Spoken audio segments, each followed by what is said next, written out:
Rejeitada por sua cor, acolhida por um fazendeiro influente, ela se tornou a faísca de uma revolução silenciosa. Mas a verdade tem um preço.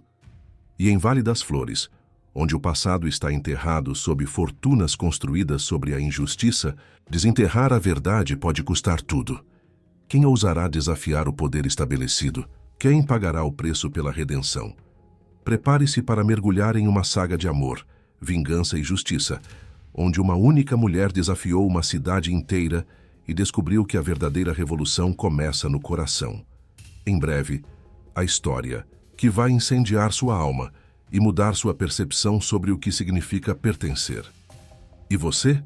Também é contra o racismo? Deixe aqui nos comentários a palavra respeito. Marina foi rejeitada por sua cor até que tudo mudou quando um fazendeiro milionário a viu como sua par perfeita. Você é Cecília Alencar. O homem engoliu em seco, seu rosto empalidecendo como se tivesse visto uma assombração em plena luz do dia. Isso não vai dar certo. Você não mencionou que era negra. Cecília completou a frase que Felipe Cardoso não teve coragem de dizer. Seu coração afundou enquanto permanecia na plataforma da estação, com o chapéu, delicado comprado especialmente para aquele momento, agora parecia um detalhe ridículo em meio à humilhação. 3 semanas de viagem, 6 meses de cartas apaixonadas, um baú cheio de esperanças e a promessa de um novo começo, longe da discriminação da cidade grande. Tudo isso desmoronou em segundos, no instante em que Felipe finalmente colocou os olhos nela. Nas suas cartas você escrevia tão bem. Eu imaginei. Ele gaguejou dando um passo para trás, enquanto o buquê de flores murchava visivelmente em sua mão. Não podia ter me avisado. Cecília respirou fundo, reunindo cada pingo de dignidade que lhe restava. Avisar o que exatamente? Que minha pele é escura como a noite, mas meus sentimentos são tão reais quanto os seus? O senhor nunca perguntou. Felipe olhou ao redor, nervoso, notando os olhares curiosos dos passageiros e funcionários da estação na pequena cidade de Vale das Flores. Uma mulher negra bem vestida já chamava a atenção. Uma mulher negra sendo publicamente rejeitada por um homem branco criava um espetáculo irresistível. Você precisa entender minha posição. A comunidade aqui e meus negócios... Ele murmurou, recuando mais um passo.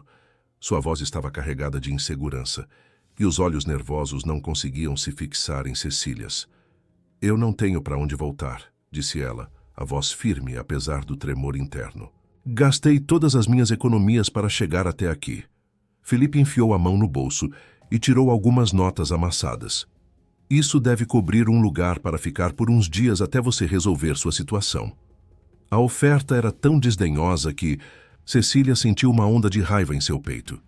Foi então que uma voz grave cortou o ar tenso como um trovão em céu azul. Essa é sua solução, Cardoso? Jogar dinheiro no problema e torcer para que ela suma como sempre faz? Um homem alto surgiu atrás de Felipe, seus olhos penetrantes fixos no comerciante, que agora parecia encolher de tamanho. Vestia roupas simples, mas de um tecido visivelmente caro, o tipo de simplicidade que apenas os verdadeiramente ricos podem ostentar. Seu rosto bronzeado denunciava uma vida passada ao ar livre, mas sua postura exalava uma autoridade inquestionável. Isso não é da sua conta, Ricardo, respondeu Felipe, mas a voz denunciava sua insegurança. Passa a ser da minha conta quando vejo um homem que conheço há 15 anos se comportar como um covarde. O homem chamado Ricardo virou-se para Cecília, o olhar suavizando um pouco. Senhorita, permita-me apresentar. Sou Priton Ricardo Martins. Tenho uma propriedade aqui perto da cidade. Cecília assentiu, tensa.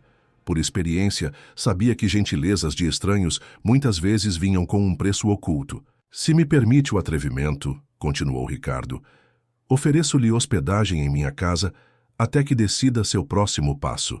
Temos quartos de hóspedes que raramente são usados e minha governanta adoraria ter companhia. Felipe engasgou visivelmente com a oferta. Ricardo, você não pode estar falando sério. O que as pessoas vão dizer? Ricardo sorriu um sorriso frio que não alcançou os olhos. As mesmas pessoas que fazem negócios comigo todos os dias, as mesmas pessoas que dependem de minhas terras para seu sustento. Estou curioso para ouvir o que diriam. Felipe empalideceu ainda mais, entendendo a mensagem implícita. Ricardo Martins não era apenas um fazendeiro. Era o fazendeiro dono de metade das terras produtivas da região. O que ninguém naquela estação poderia adivinhar era que, enquanto Cecília hesitava entre o orgulho ferido e a necessidade prática, ela carregava consigo não apenas um baú de roupas, mas também um segredo que mudaria para sempre o equilíbrio de poder naquela pequena comunidade. Um segredo que faria Felipe Cardoso se arrepender amargamente do dia em que decidiu que a cor da pele determinava o valor de uma pessoa. Essa história de preconceito e dignidade tocou seu coração. Não se esqueça de se inscrever no canal para descobrir como uma rejeição humilhante se tornaria o catalisador para uma reviravolta que ninguém jamais esqueceria. A Fazenda Martins não era apenas uma propriedade perto da cidade, como seu dono descrevera modestamente. Era um imponente casarão em estilo colonial, cercado por hectares de plantações viçosas e pastos verdejantes, onde cavalos de raça pastavam tranquilamente. Quando a carruagem de Ricardo passou pelos portões ornamentados, Cecília sentiu-se ao mesmo tempo impressionada e desconfiada. As pessoas por aqui não estão acostumadas com diferenças, explicou Ricardo, apontando para a casa principal. Vale das Flores foi fundada por famílias tradicionais que permanecem convenientemente presas ao passado. A governanta Dona Helena, uma senhora de meia idade com olhos gentis e postura firme, recebeu Cecília com cortesia profissional. Se estava surpresa com a presença de uma hóspede negra, não demonstrou. Preparei o quarto azul, aquele com a melhor vista para o jardim, disse ela, conduzindo Cecília por corredores decorados com pinturas e antiguidades de valor inestimável. No jantar daquela noite, servido na imponente sala de jantar, Ricardo explicou sua história. Filho de um banqueiro do norte e de uma professora que abraçara causas abolicionistas, herdara não apenas uma fortuna, mas também princípios rígidos sobre igualdade. Quando se mudou para Vale das Flores 15 anos antes, fora considerado excêntrico, rico demais para ser ostracizado, mas diferente demais para ser completamente aceito. "Qual é a sua história, senhorita Alencar?" perguntou ele finalmente. Suas cartas devem ter impressionado Felipe para ele lhe estender um convite tão formal. Cecília hesitou, mas algo na maneira direta de Ricardo inspirava confiança. "Sou professora. Era professora em São Paulo. Lecionava literatura e história em uma escola para moças de cor. Quando a escola fechou por falta de verbas, percebi que precisava recomeçar em outro lugar." O que Cecília não mencionou foi o real motivo por trás de suas cartas: a herança inesperada de seu avô, um homem que passara a vida inteira como mordomo de uma família rica.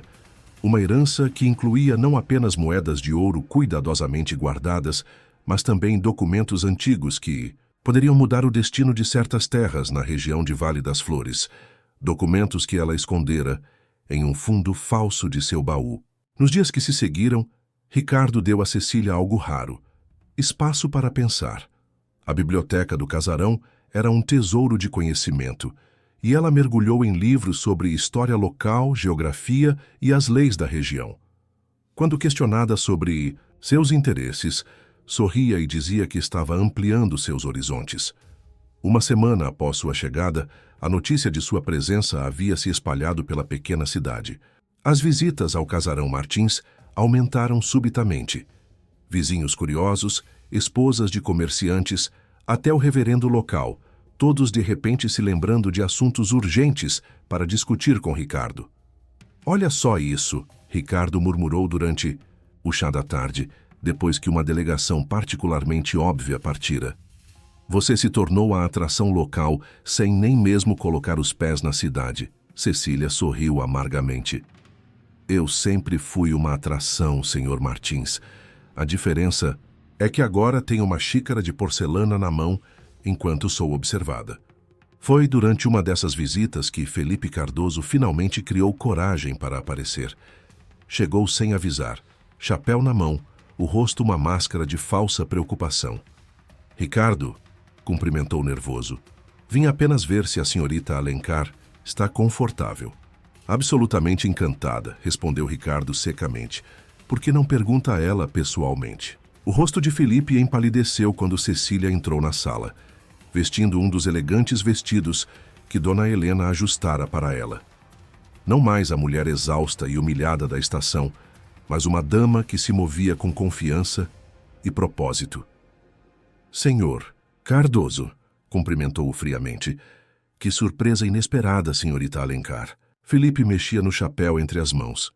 Eu vim, quer dizer, a comunidade está preocupada com meu bem-estar, com a sua situação. Que gentileza deles, rebateu Cecília. Felipe olhou para Ricardo. Não é apropriado uma mulher solteira permanecer na residência de um homem solteiro, especialmente quando ela é negra. Continue, Cardoso. Ricardo terminou, a voz perigosamente suave. Estou curioso para ouvir como pretende terminar essa frase. Felipe engoliu em seco. O comitê da igreja está considerando opções para ajudá-la a retornar para São Paulo. Uma coleta está sendo organizada. Cecília sorriu daquele jeito que não chegava aos olhos. Que generosidade, mas receio que meus planos mudaram. Pretendo permanecer em Vale das Flores por tempo indeterminado. Os olhos de Felipe se arregalaram. Isso é impossível. A senhora não conhece ninguém aqui, não tem emprego nem família. Eu tenho um emprego, respondeu Cecília calmamente. O senhor Martins gentilmente me ofereceu o cargo de bibliotecária em sua propriedade. Aparentemente, gerações de Martins acumularam livros sem nunca organizá-los devidamente. Felipe olhou para Ricardo com uma mistura de choque e raiva, mal contida. Você não pode estar falando sério. Ricardo deu de ombros. Nunca falei tão sério. A senhorita Alencar é instruída e competente. Minha biblioteca nunca esteve em melhores mãos. O que Felipe não percebeu, enquanto tropeçava, em protestos cada vez mais fracos, era o verdadeiro significado daquele emprego. A Biblioteca Martins não continha apenas clássicos da literatura. Abrigava também registros de terras, documentos legais e a história completa da região, incluindo detalhes que muitas famílias tradicionais prefeririam manter enterrados. Quando Felipe finalmente partiu, derrotado e furioso, Ricardo o observou da janela enquanto ele atravessava apressadamente o jardim. Ele vai tentar dificultar sua vida, comentou. A pequena humilhação que você infligiu ao ego dele hoje não será esquecida. Cecília assentiu, uma nova determinação brilhando em seus olhos. Deixe-o tentar. Enquanto ele estiver ocupado espalhando boatos mesquinhos, estarei cavando muito mais fundo do que ele jamais imaginou. O que Felipe Cardoso não podia saber, o que ninguém em Vale das Flores poderia adivinhar, era que as horas que Cecília passava na biblioteca tinham um propósito muito específico. Em meio a documentos amarelados e registros empoeirados, ela começava a montar um quebra-cabeça que revelaria uma verdade incômoda. As famílias fundadoras tradicionais de Vale das Flores, incluindo os Cardoso, haviam construído suas fortunas sobre terras que não lhes pertenciam por direito.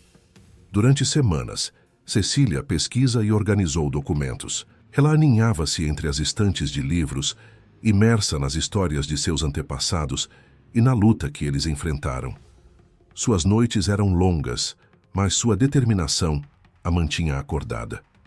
A cada novo registro, ela sentia a raiz de sua ancestralidade fortalecer-se, e a memória de seu bisavô José Liberto tornava-se cada vez mais vívida.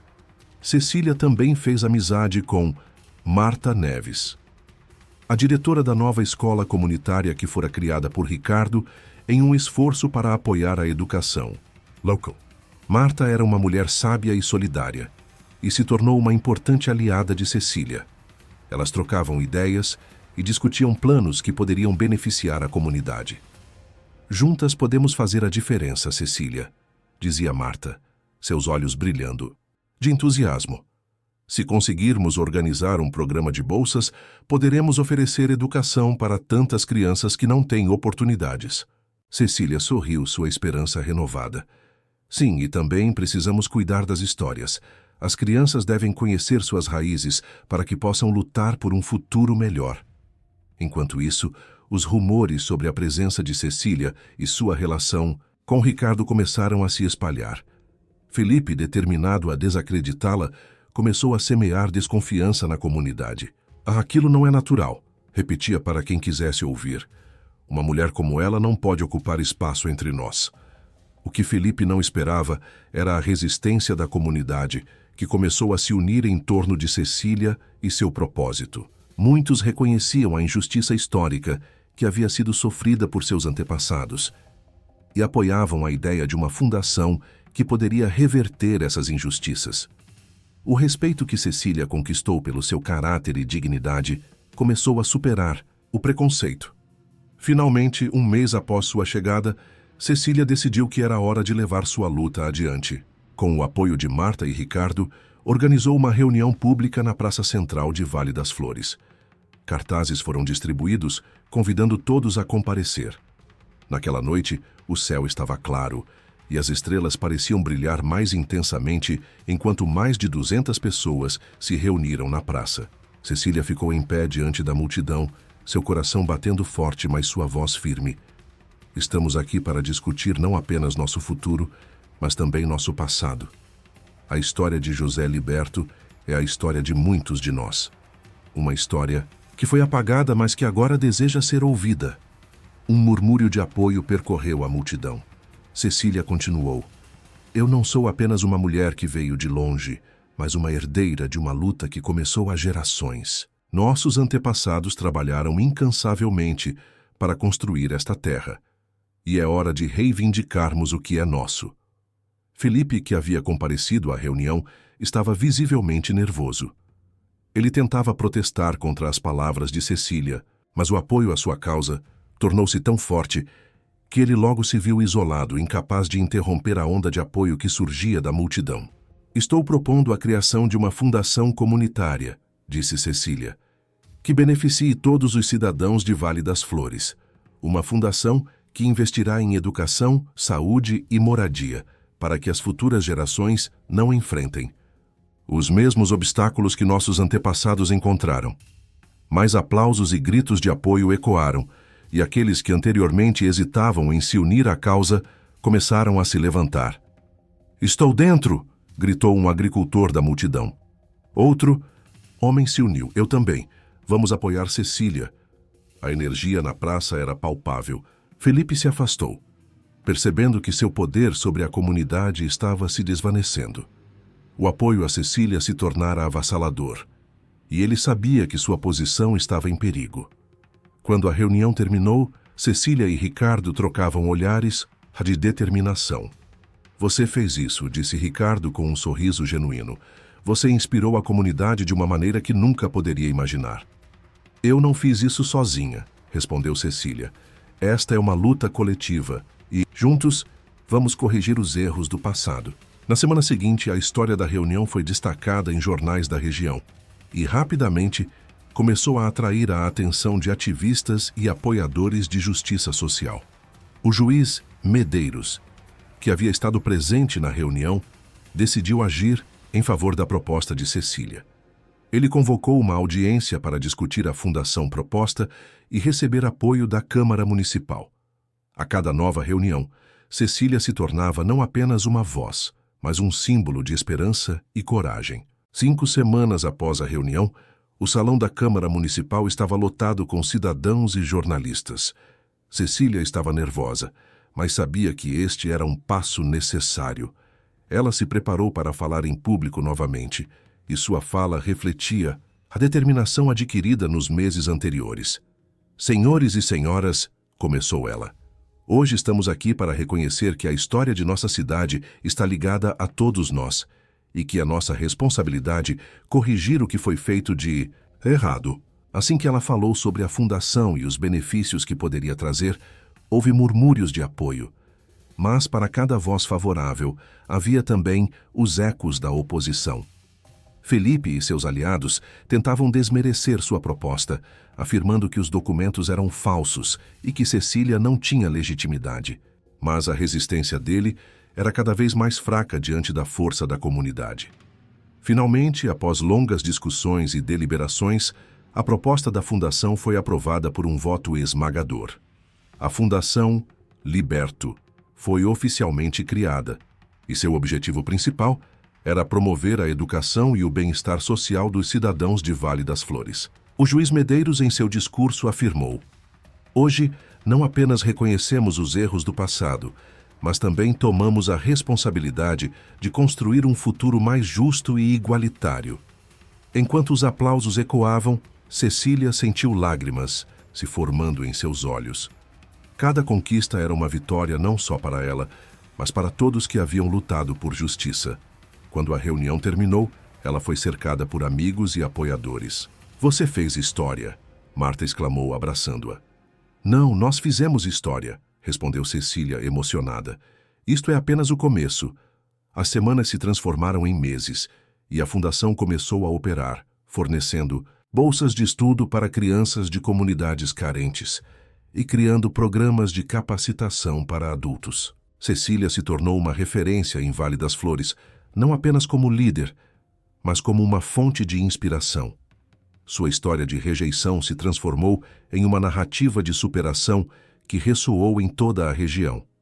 Felipe, ao perceber o apoio crescente em favor da fundação e a determinação de Cecília, tomou uma decisão.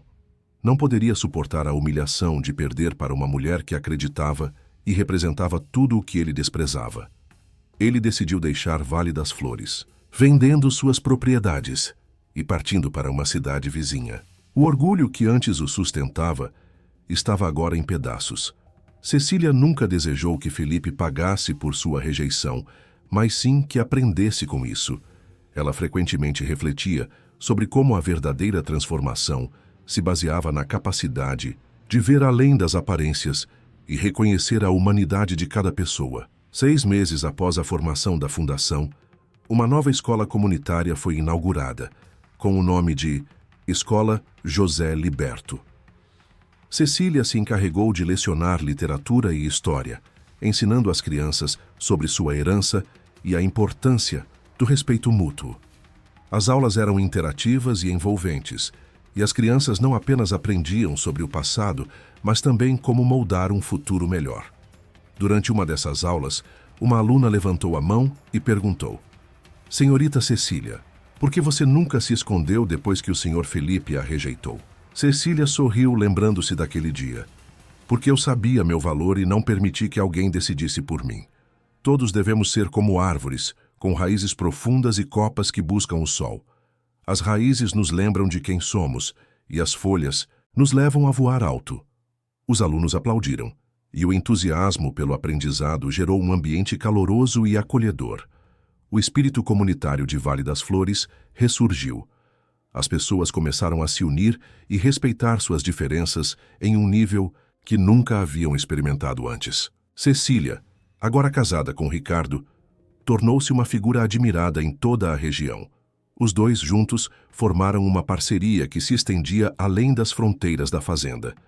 Eles viajavam para outras cidades, levando a mensagem de justiça e igualdade, mostrando que a mudança começa em cada um de nós. A transformação de Vale das Flores se tornou um exemplo para muitas outras comunidades. A história de Cecília, de um amor rejeitado a uma força transformadora, ecoou em todo o país como um testemunho de que a verdadeira justiça é um esforço coletivo. Ao cair da noite sobre Vale das Flores, enquanto Cecília observava as luzes acendendo na nova praça central, onde uma placa em homenagem a seu bisavô foi erguida, sabia que a verdadeira vingança nunca fora sobre punir Felipe Cardoso. Fora sobre construir algo tão belo, justo e duradouro, que a rejeição dele se tornaria nada mais que uma nota de rodapé na história que estava sendo escrita. E assim, a história de Cecília Alencar se transformou em uma celebração de coragem, amor e esperança, ensinando a todos que, quando unimos nossas vozes em um só propósito, não há fronteira que não possamos superar.